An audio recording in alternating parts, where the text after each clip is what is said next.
तो जय हिंद छात्रों, आपका स्वागत है आज के एक और शानदार और जानदार वीडियो पर। आज के इस वीडियो में देखिए अर्धवार्षिक परीक्षा क्लास आपके 10वीं का विषय आपके सामाजिक विज्ञान का आपका मैं यहाँ पे आपका पार्ट 2 लेके आ चुका हूँ। अब देखिए आपके पास एक दिन का समय है, तो आपका यहाँ पे गैप आ चुका है, तो आप इसे ऐसे मत मानिए कि हम पूरा दिन यहाँ पे ऐसे ही चलने देते हैं और शाम को आएगा तो हम पढ़ेंगे। कम से कम आप देखिए मेरे पास यहाँ पे 2 जिले का पेपर मैं आपको आंसर बताता हूँ, तो 2 जिले का आपका पहले जिले का पेपर का आंसर मैं आपको दे रहा हूँ। तो क्या करिए, दिन में कम से कम एक पेपर तो आज रेडी कर लीजिए, बाकी आपका शाम को आपका मैं दूसरा पेपर भी आपका यहाँ पे रेडी है ना। तो आपका ये वाला पेपर देखिए आपका यहाँ पे रेडी हो रहा है और यहाँ पे आपका दूसरा पेपर इसके बाद आपको फिर दिया जाएगा। बस आप 2 यहाँ पे पेपर कर लीजिए और कल के पेपर में सामाजिक विज्ञान में आप यहाँ पे टॉप करोगे, वादा करता हूं आपसे। बस आपको दिल से थोड़ा सा आज मेहनत करना है। आज पूरा दिन आपको यहाँ पे एक सेट तो रेडी करना ही करना है, क्योंकि देखिए आपको सामाजिक विज्ञान पेपर आप हल्के में नहीं ले सकते हैं, क्योंकि क्वेश्चन पेपर आपका थोड़ा सा टफ होता है। सामाजिक विज्ञान में आपको लिखना पड़ता है पॉइंट बाय पॉइंट। यदि आप नहीं लिखेंगे तो आपके इसमें नंबर नहीं मिलेंगे, क्योंकि आपका संस्कृत या फिर आपका हिंदी का पेपर नहीं है। जो आपके मन में आए आप लिख दीजिए, आपको सिस्टमेटिक आपको इसमें लिखने पड़ेंगे, तभी आप टॉपर्स बन पाओगे। और आप ये मानो कि आपका वार्षिक का एग्जाम का यहाँ पे फुल तैयारी हो रहा है। अच्छे से पढ़ो और गर्दा मचा। देखिए क्वेश्चन देखिए आपको मैंने एक का आंसर आपको दे ही दिया था, है ना। पूरे आपके ऑब्जेक्टिव के आंसर मैंने करा दिए हैं साथ में। इसके बाद देखिए ये आपके क्वेश्चन तो आंसर हो ही गए हैं, आपने नहीं देखा है तो एक बार देख लो। यहाँ पे सभी के आंसर आपके लगे हुए हैं। इसके बाद आपके रिक्शा यहाँ पे दिए गए हैं। देखिए तो आपका रिक्सान की बात करूं तो आप एक बार इसे पढ़ लीजिएगा। देखिए पूरा आपको आंसर यहाँ पे लिखा गया है, स्क्रीनशॉट कर लो, कोई दिक्कत है नहीं इसमें, है ना। और इसके बाद देखिए क्वेश्चन आपका यहाँ पे तीसरा, तो तीसरा क्वेश्चन आपका यहाँ पे सही जोड़ी आपका दिया गया है। आप इसे भी एक बार अच्छे से देख लो सभी और पढ़ लेना। आप यहाँ पे क्या है, कंजूसी मत करना यार, आपके पास एक दिन का समय है। और इसके बाद देखिए क्वेश्चन आपका चौथा, निम्नलिखित प्रश्नों के आपको उत्तर आपको एक वाक्य में देना है। इनका आंसर अगर बात करूं तो एक बार मैं आपको बता देता हूं। देखिए क्या लिखा है, लोकतंत्र के आपके 2 विशेषताएं कौन कौन सी होती हैं। तो पहला होता है निर्वाचित प्रतिनिधि, पहला आपका यहाँ पे होता है विशेषता, यानी प्रतिनिधि का आपका यहाँ पे निर्वाचित यहाँ पे यही करते हैं, लोकतंत्र करता है, जनता करती है। और कानून का शासन, और यहाँ पे आपका कानून का शासन होता है। और दूसरा पॉइंट क्या है, देखिए भारत में होम रूल लीग आंदोलन के 2 प्रमुख आपको नेता का नाम पूछा गया है, तो बाल गंगाधर तिलक और आपका यहाँ पे एनी बेसेंट। ठीक है, तो आपको ये आंसर या रेडी करना है। और तीसरा पॉइंट, भारत में होम रूल आंदोलन के यहाँ पे हुआ, भारत में सबसे अधिक शिशु मृत्यु दर वाले 2 राज्यों के नाम, तो आपका उड़ीसा है और आपका यहाँ पे आपका मध्य प्रदेश का भी एक नाम आता है। देश में भूमिगत रेलें कहाँ चलाई गई, आपका आंसर देखिए कोलकाता करना है। कोई 3 बहुराष्ट्रीय कंपनियों के आपको नाम बताना है, तो पेप्सी, कोका कोला और आपका यहाँ पे नोकिया। ठीक है, आप इसे रेडी करो। इसके बाद देखिए क्वेश्चन आपका यहाँ पे सत्य वाले क्वेश्चन आपका यहाँ पे एक क्वेश्चन और बचा है। बस निर्माण उद्योग के 3 आपके प्रमुख केंद्रों के आपको नाम बताना है, तो अहमदाबाद, सूरत, मुंबई, आपको यहाँ पे ये रेडी करना है। इसके बाद देखिए यहाँ पे आपका आता है सत्य असत्य वाले क्वेश्चन, तो इन्हें आप एक बार अच्छे से देख लो। सभी का आंसर आपको यहाँ पे दे दिया गया है ना। आपके पास टाइम है, आराम से पढ़ लो। और इसके बाद क्वेश्चन नंबर चलिए चलते हैं 6 नंबर पर। क्वेश्चन पूछा है एजेंडा 21 क्या है। तो अगर मैं इसके आंसर की बात करूं तो यहाँ पर देखिए, अगर मैं इस क्वेश्चन के आपके आंसर की बात करूं तो आपको सिंपल तरीके से आपको यहाँ पे एजेंडा 21 के बारे में आपको यहाँ पे पूरा आपको क्वेश्चन का आंसर लिखना है। बहुत ही बेहतरीन क्वेश्चन है, आपके वार्षिक एग्जाम में भी ये क्वेश्चन आपका आने वाला है। लिख लीजिए। देखिए 1992 में ब्राजील के शहर रियो डी जेनेरो में आपका एक हुआ था सम्मेलन। ठीक है, संयुक्त राष्ट्र पर्यावरण और विकास सम्मेलन के दौरान राष्ट्राध्यक्षों द्वारा स्वीकृत किया गया था। इसका उद्देश्य भूमंडलीय सतत पोषणीय विकास प्राप्त करना था, और यह एक कार्यसूची है जिसका उद्देश्य समान हितों, पारस्परिक आवश्यकताओं, सम्मिलित जिम्मेदारियों के अनुसार विश्व सहयोग के द्वारा पर्यावरण क्षति, गरीबी और रोगों से निपटना है। इसका मुख्य उद्देश्य प्रत्येक स्थानीय निकाय अपना स्थानीय एजेंडा 21 तैयार करें। ठीक है, तो आप आंसर यहाँ पे बढ़िया लिख दीजिएगा। 1992 में आपका ब्राजील के शहर रियो डी जेनेरो में आपका ये सम्मेलन हुआ था, इसे करिए। और इसके बाद एक क्वेश्चन आपका आता है मरुस्थलीय मृदा के आपको विशेषता की बात कर रहा है। अगर मैं इसके आंसर की बात करूं तो मरुस्थलीय मृदा की विशेषता आपको देखिए, पहला लिखा है यहाँ पे मृदा का रंग लाल और आपका भूरा होता है, पहला विशेषता। और दूसरा देखिए मृदाओं में ह्यूमस और नमी की आपका मात्रा कम होती है। तीसरा पॉइंट, मृदाएं आमतौर पर रेतीली और लबड़ी आपका होता है। तो आप टेंशन मत करो, आप अच्छे से यहाँ पे अच्छे से दिल से याद करो, दिल से तैयारी करो। आपके पास समय है, आपको इसे कराने के बाद आपका दूसरा पेपर कराएंगे और मजे ही मजे कर देंगे। ठीक है, चलिए इसके बाद क्वेश्चन दिया गया। देखिए भारत में यहाँ पे लिखा है ना आपका क्वेश्चन, भारत में कौन सी आपकी मृदाएं पाई जाती है। तो अगर मैं इसके आंसर की बात करूं देखिए, तो आपका ये वाला क्वेश्चन था, भारत में जलोढ़ मृदा, काली मृदा, लाल व पीली मृदा, लैटेराइट मृदा और आपका मरुस्थलीय मृदा आपका पे वन मृदा पाई जाती है। और उसके क्वेश्चन देखिए बांगर क्या है, तो आप आंसर करेंगे। देखिए पुरानी जलोढ़ मिट्टी को बांगर कहते हैं। यह नदियों द्वारा प्राचीन मृदा है जिसमें ऊंचे भागों में पाई जाने वाली यह एक मृदा मिट्टी के उन क्षेत्रों में मिलती है जहां नदियों की बाढ़ का जल नहीं पहुंच पाता है। और बांगर स्लेटी रंग की चिकनी मिट्टी होती है और यह कम उपजाऊ और प्रायः कंकड़ यानी आपका कैल्शियम कार्बोनेट इसमें आपके पाए जाते हैं। अगर आपसे कोई पूछे कि मृदा अपरदन क्या है तो देखिए मृदा के कटाव और उसके बहाव की प्रक्रिया आपका मृदा अपरदन कहलाता है। इतना चीजें आप तो यहाँ पे याद तो कर ही सकते हैं ना। इसके बाद देखिए क्वेश्चन क्या लिखा है 8वां नंबर। देखिए भारत के प्रमुख आपके रबी और आपके खरीफ फसल का आपको नाम बताना है। अगर मैं इसके आंसर की बात करूं, अब देखिए ये क्वेश्चन तो आपका बहुत ही सरल। कैसे सरल है देखिए, आप जानते हैं कि जो आपका रबी के फसल होता है, किसकी बात कर रहा है, रबी की फसल जो अभी आपका ठंडी के सीजन में है। कहां पे है, ठंडी के सीजन में आपका बोया गया है। जैसे कौन कौन सा देखिए, गेहूं अभी सीजन चल रहा है ठंडी में, और आपका जौ का, मटर का चल रहा है, चना का चल रहा है ना, और इसके आपका सरसों का। तो आपका देखिए यहाँ पे आपका जो क्या होता है, ठंडी के सीजन में आपका यहाँ पे अक्टूबर नवंबर में बोए जाते हैं, वो आपके होते हैं रबी के फसल। और खरीफ फसलें कौन होते हैं, जो आपके बरसात में बोए जाते हैं। बरसात में कौन कौन देखिए, चावल होता है, मक्का होता है, ज्वार होता है, बाजरा होता है, बाजरा, अरहर, मूंग, उड़द, कपास, जूट, मूंगफली, है ना। तो आप ये क्वेश्चन बहुत सिंपल है, आप इन्हें रेडी करिए और दिल से वीडियो लाइक कर दीजिए यदि आप टॉपर बनना चाहते हैं जीत क्लासेस इंडिया से, ठीक है। इसके बाद क्वेश्चन देखिए क्या लिखा है यहाँ पे आपका लिखा गया है। इसके बाद आपका अथवा क्वेश्चन दिया गया है, कर्तन दहन कृषि किस प्रकार की जाती है। तो अगर ये क्वेश्चन आपसे कोई पूछे तो आप बहुत सिंपल तरीके से कर सकते हैं। उत्तरी पूर्वी राज्यों के किसान जंगल के पेड़ पौधे को काट कर जलाकर उसे साफ जमीन पर फसल उगाते हैं। क्या करते हैं, जंगल को जला देते हैं, है ना। तो जंगल को जला देंगे, सीधी सी बात है, यहाँ पे उसे साफ हो जाएगा। तो जब मृदा की उर्वरता कम हो जाती है तो किसान उस भूमि के टुकड़े से स्थानांतरित होकर क्या करते हैं, कृषि कार्य के लिए भूमि का दूसरा टुकड़ा साफ करते हैं। कहने का मतलब ये है कि आदिवासी लोग जंगल में रहते हैं तो क्या करते हैं, ये जंगल में जाकर पेड़ पौधे को काट कर वहां खेती करने लगते हैं, ठीक है। और करने के बाद जब, अब सीधी बात है, जब वहां के पेड़ पौधे जला दोगे आप तो वहां का उर्वरता आपका नष्ट हो जाएगा पृथ्वी का। तो उर्वरता नष्ट होने के बाद क्या करते हैं, पुनः दूसरी जगह के यहाँ पे टुकड़े भूमि को यहाँ पे काटते हैं, लकड़ियों को सभी आपका यहाँ पे साफ करते हैं और इसके बाद वहां पे आपका क्या है, खेती करते हैं। तो इसे स्थानांतरित कृषि भी कहते हैं, ठीक है। तो कर्तन दहन पूछे या फिर आपका स्थानांतरित कृषि पूछे, आपका बात एक ही है, आपने पढ़ा होगा। इसके बाद चलिए क्वेश्चन दिखाते हैं आपका नेक्स्ट क्वेश्चन। तो आपका अगला क्वेश्चन यहाँ पे आपका दिया गया है, देखिए क्या दिया है, क्वेश्चन नंबर आपका 9। वस्त्र उद्योग को किन्हीं 5 वर्गों में बांटा गया है, आपको बताना है किन 5 वर्गों में बांटा गया है, इसका आपको आंसर देना है। चलिए आपको आंसर दिखा देते हैं। देखिए इस पार्ट से आपके 2 क्वेश्चन आपके और इंपॉर्टेंट है, जो आपका यहाँ पे क्वेश्चन आया हुआ है। देखिए आपका ये वाला पार्ट है कृषि वाला, तो कृषि वाले पार्ट से आप इसके अलावा 2 आप यहाँ पे और कर लीजिएगा। देखिए यहाँ पे आपका जूट को सुनहरा रेशा क्यों कहा जाता है। तो देखिए जूट को भारत का सुनहरा रेशा इसलिए कहते हैं क्योंकि इसका कारण है कि जूट का रेशा सोने की तरह चमकीला होता है और इससे बहुत उपयोगी, सस्ता, व्यापारिक और महत्व का होने से सुनहरा रेशा कहा। देखिए अब बात यह है, ये क्वेश्चन आपको मैं बता क्यों रहा हूँ, ये क्वेश्चन बताने का मेरा एक रीजन ये है कि देखिए लगभग आपके 50 जिलों आपके जो पेपर होने वाले हैं वहां पे आपका 80% क्वेश्चन तो आपका जो मैं आपका 2 सेट कराऊंगा वहीं से आएंगे, कोई दिक्कत नहीं है ना। और इसके बाद 70 नंबर आपको ऑलरेडी मिल जाएंगे। लेकिन आपका जो देखिए 1-2 क्वेश्चन आपके यहाँ पे अलग आएंगे ना, हर जिले के पेपर में जो आपके 1-2 क्वेश्चन अलग आने वाले हैं वो आपके यही आने वाले, बाकी तो आपके सारे क्वेश्चन कवर हो जा रहे हैं।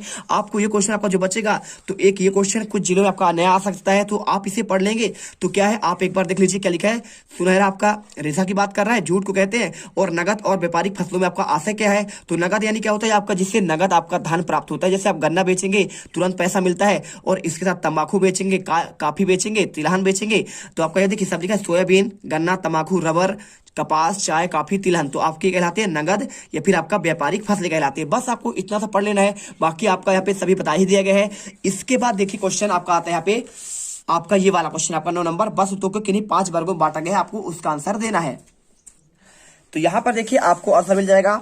वस्त्र उद्योग के आपके 5 यहाँ पे वर्ग कौन थे, देखिए आपका यहाँ पे पहला आपका सूती वस्त्र है, दूसरा आपका यहाँ पे है ऊनी वस्त्र, तीसरा आपका है रेशमी वस्त्र, चौथा है आपका जूट या पटसन उद्योग, और 5वां है कृत्रिम वस्त्र उद्योग, ठीक है। तो आप आंसर इसे कर लीजिए, है ना। आपको इसके अलावा ज्यादा कुछ क्वेश्चन करना नहीं है। और इसके बाद 8वां क्वेश्चन, उद्योगों के आधार पर किन आपका 3 वर्गों में आपका बांटा गया है। अगर मैं इस क्वेश्चन की आपको आंसर की बात करूं तो आपका देखिए यही वाला क्वेश्चन आपका दिया गया 2रा नंबर, तो लिखिए आंसर। देखिए छोटे पैमाने के उद्योग पहला आपका होता है 3 वर्ग, दूसरा होता है आपका पे बड़े पैमाने पर, ठीक है, और तीसरा आपका पे होता है ग्रामीण तथा कुटीर आपका उद्योग होता है, जो गांव में आपका पे बनते हैं। आपने देखा होगा छन्नी बनते हैं, टोपरी बनते हैं, और ऐसे आपका पे आपका क्या है, क्या बोलते हैं उसको, जो आपका धोखने वाला होता है बेनमा बोलते हैं। और इसके अलावा आपके बहुत सारी चीजें आपके बनती रहती हैं। सूपा हो गया, सुपल जिसे बोलते हैं, है ना। तो आपके सभी आपके लघु और कुटीर उद्योग से आपके संबंधित कहलाते हैं। और इसके बाद देखिए यहाँ पे आपका क्वेश्चन आता है, कौन सा क्वेश्चन दिया गया है, भारत द्वारा निर्यात की जाने वाली वस्तु के आपको नाम बताने। तो कैसे क्वेश्चन का आंसर करेंगे, चलिए आपको इसका भी आंसर आपको बता देते हैं।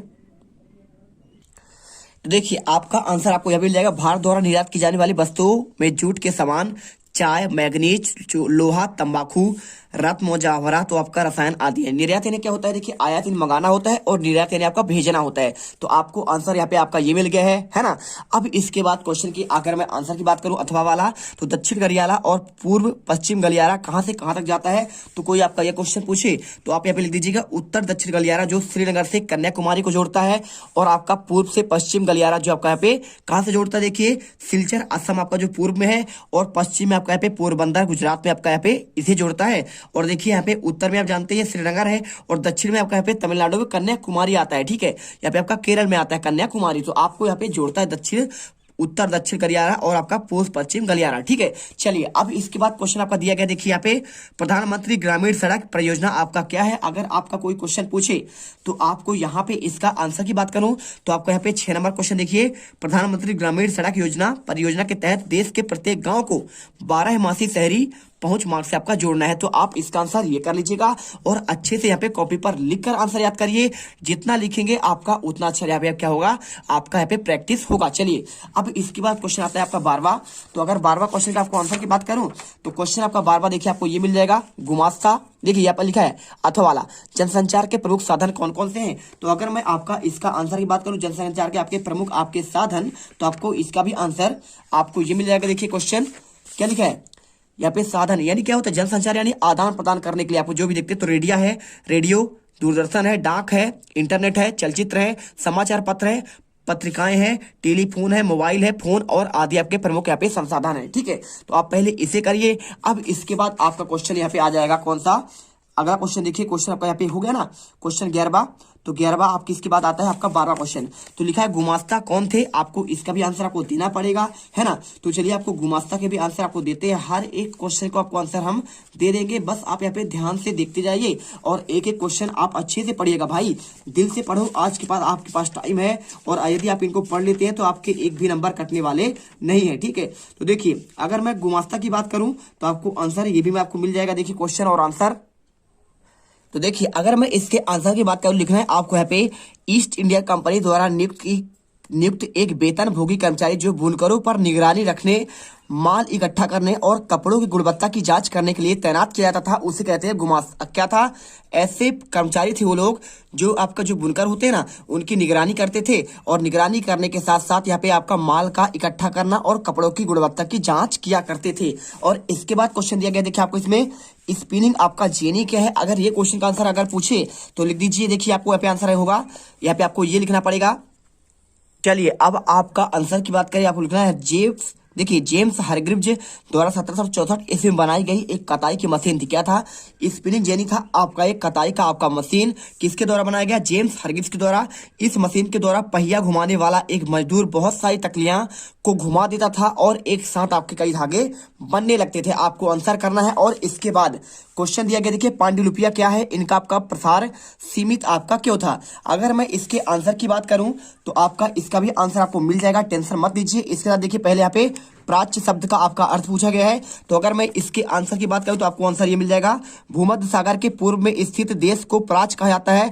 आमतौर पर यह शब्द एशिया के लिए इस्तेमाल किया जाता है, ठीक है। तो प्राच्य किसके लिए होता है, आपका प्रयोग एशिया के लिए इस्तेमाल होता है, भूमध्य सागर के इधर के लिए, यानी आपका पूरा एशिया के लिए बात कर रहा है। अब मैं इसके आंसर की बात करूं पांडुलिपि वाले का, तो इसका आंसर देखिए आपको यहाँ पे लिखा है, मुद्रण छपाई से पहले लिखित ज्ञान का माध्यम पांडुलिपियां कहलाता है। किसके द्वारा, मुद्रण आपका जो छपाई होता है ना, उसके द्वारा आपका पे आपको जो ज्ञान प्राप्त किया जाता है, आपको इसे कहते हैं पांडुलिपियां, ठीक है। और इसके बाद पूरा आंसर आपको यहाँ पे रेडी कर लेना है। देखिए आपको यहाँ तक पूरा पढ़ना है, आप इसका स्क्रीनशॉट करिए और इसे लिख लीजिए, ठीक है। चलिए इसके बाद देखिए क्वेश्चन आपका यहाँ पे आता है 15वां, लिखा है यूरोप में मुद्रण का आगमन कैसे हुआ, ठीक है, आपको बताना पड़ेगा। तो अगर मैं इसके आपको आंसर की बात करूं तो आपका आंसर यहाँ पे ये मिल जाएगा, देखिए सदियों से चीन से रेशम और मसाले यूरोप आते थे। 11वीं सदी में चीनी कागज भी यूरोप पहुंचा था, जिसमें पांडुलिपियों के उत्पादन में मुमकिन बनाया। फिर 1295 में मार्को पोलो नामक एक महानापक खोजी यात्री चीन से वुड ब्लॉक काठ की तख्ती वाली छपाई की तकनीक का ज्ञान अपने साथ लेकर इटली वापस लौटा और इतावली इसके बाद तख्ती की छपाई से किताबें निकालने लगे और जल्द यह तकनीक बाकी यूरोप में फैल गई। आपको आंसर करना पड़ेगा, है ना। क्या नाम था उसका? मार्को पोलो नाम था। जो चीनी गया था, मंगोल यात्रा में गया था। तो आपको सिंपल तरीके से आपको यहाँ पे देखिए, चीन से रेशम और मसाले यूरोप आते रहते, लेकिन आपका कागज का पे प्रचलन जो आपका चीन ने ही किया था। इसके बाद देखिए, पंचांग और निरंकुश बात का आपका क्या अर्थ है, आपका ये पूछा गया है। अगर मैं आपके इसके आंसर की बात करूं तो इसका भी आंसर आपको यहाँ पे ये मिल जाएगा। देखिए सिंपल तरीके से पंचांग और निरंकुशवाद। तो अगर मैं देखिए यहाँ पे आंसर ध्यान से देखिएगा, यहाँ पे आपको जो क्वेश्चन का आंसर लिखा गया है, आपको लिखना पड़ेगा चांद सूरज की गति, ज्वार भाटा के समय और लोगों के दैनिक जीवन से जुड़ी कई अहम जानकारियां देता है। वार्षिक प्रकाश पंचांग कहलाता है। और निरंकुश बात क्या है? देखिए पंचांग है ना आपका, राउंड वाला पंचांग आपका उसी की बात कर रहा है। निरंकुश बात क्या है? राजकाज की ऐसी व्यवस्था जिसमें किसी एक व्यक्ति को संपूर्ण शक्ति प्राप्त हो और उससे उस पर कानूनी पाबंदी लगी हो, ना ही संवैधानिक, आपका पे निरंकुश बात कहलाता है। आप इसी कर लीजिए। और इसके बाद आपका जो नेक्स्ट क्वेश्चन आपका आएगा ना, आपको उसमें आपको आंसर क्वेश्चन आपका देखिए अगले पार्ट में क्वेश्चन 16 से लेकर आपके 23 तक के आंसर करेंगे, क्योंकि देखिए क्वेश्चन आपके बड़े हैं। आपको यहाँ पे समझाकर इसलिए पढ़ा रहा हूँ क्योंकि आपका समाज विज्ञान का पेपर थोड़ा आपको समझना जरूरी है। एक बार आप पढ़ेंगे तो आपको यहाँ पे दिमाग पर आ जाएगा और इससे आपकी तैयारी अच्छी हो जाएगी। और अगले पार्ट में पूरे आपके यहाँ पे 23 क्वेश्चन के आपको आंसर प्रोवाइड करा देंगे और आप यहाँ पे टॉपर बन जाओगे। मिलते हैं नेक्स्ट वीडियो पर। जय हिंद, जय भारत। वीडियो को दिल से लाइक और चैनल को सब्सक्राइब करना मत भूलिएगा, जिससे आप यहाँ पे अगले पेपर में बिल्कुल आपका लास्ट पेपर में गर्दा मचा देंगे। अब तुम लोग गलती से अगर नए हो तो सब्सक्राइब करो। वो जो लाल वाला बटन है उस पर अपने जीजा जी फेंक के मारो या फूफा जी, मुझे नहीं पता, बस क्लिक हो जाना चाहिए। अब मैं भी जा रहा हूं, मुझे मुठिया पेलने जाना है। बाय।